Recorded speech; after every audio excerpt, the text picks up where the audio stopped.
वरती cable tray बघा कशा लावल्यात त्यांनी, तिथून केबल्स केल्यात सगळ्या वरती बघू शकता. हा आहे आपला कशेडी बोगदा.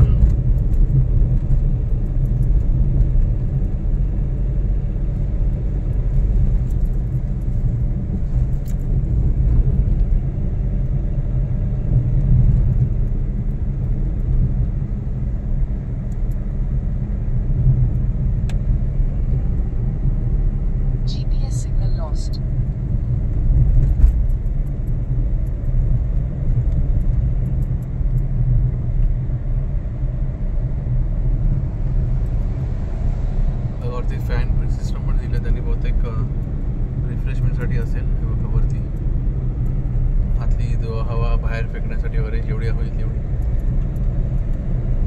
तुम्ही पण सांगा ते फॅन कशासाठी होते. हा आहे कशेडी बोगदा.